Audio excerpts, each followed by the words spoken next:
আমাদের দলের নেত্রী এবং তৃণমূল কংগ্রেসের পক্ষ থেকে আমরা প্রত্যেকের কাছে গিয়ে বিএলও যারা আছেন তারা প্রত্যেকের বাড়ি বাড়িতে যাবেন, আমাদের বুথ লেভেল এজেন্টরা যাবেন, যে ফর্মটা দেবেন ফর্ম ইনফরমেশন ফর্ম সবাইকে ফিল আপ করাবো।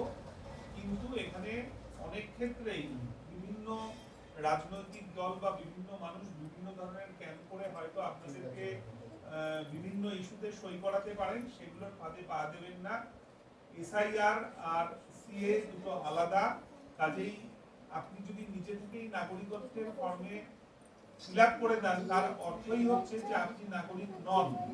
কারণ এটা মাথায় রাখতে হবে, আপনি নাগরিক, আপনার ভোটে আমি জনপ্রতিনিধি, আপনার ভোটে মুখ্যমন্ত্রী, আপনার ভোটে প্রধানমন্ত্রী। কাজেই নাগরিকত্ব দেওয়ার নাম করে নাগরিকত্ব কেড়ে নেওয়ার অধিকার কারণ নেই।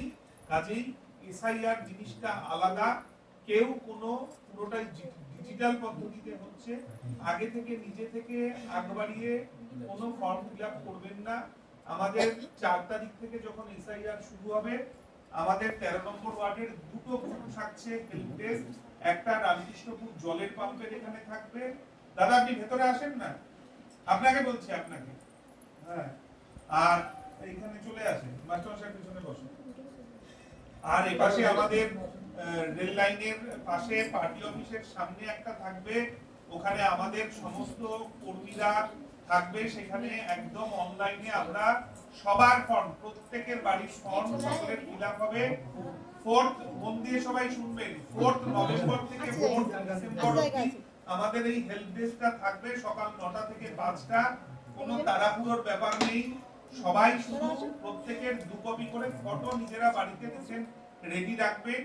বাকি যার যা ডকুমেন্ট আছে, যদি 2002 এর ভোটার লিস্ট এর নাম থেকে থাকে তাহলে আর কিছু লাগবে না।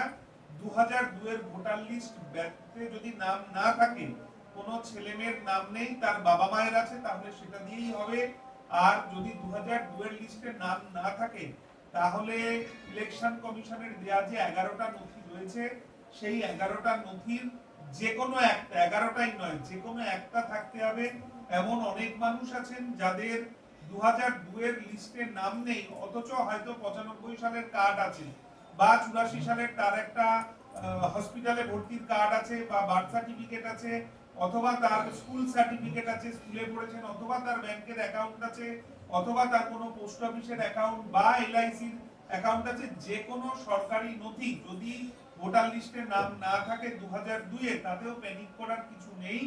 যে সরকারি নথি আছে, আপনি কোথাও স্কুলে পড়েছেন বা ব্যাংক অ্যাকাউন্ট খুলেছেন, যে কোনো কাগজ একটা থাকলেই হবে। আমরা ওই ইনিউমারেশন ফর্ম দায়িত্ব নিয়ে ফিল আপ করে দেব প্রত্যেক বাড়ি বাড়ি গিয়ে।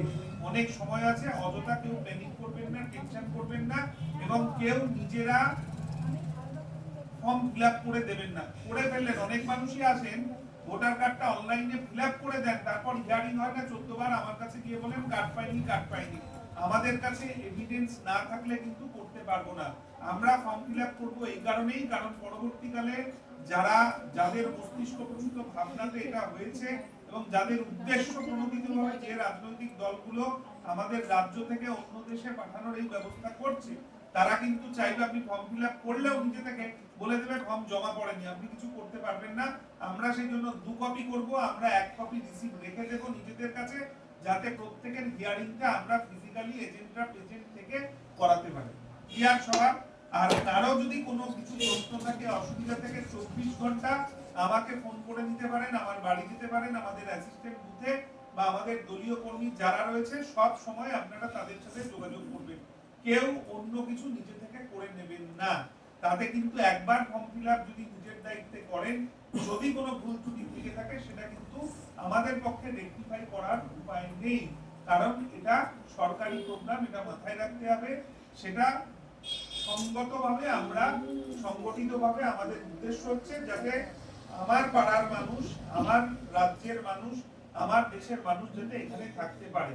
কাউকে পাঠিয়ে দেওয়াটা আমাদের দলের উদ্দেশ্য নয়। ক্লিয়ার? আচ্ছা, এবার এটা আমি বলে দিলাম যেহেতু সবাই রয়েছেন। এবার দ্বিতীয় প্রসঙ্গে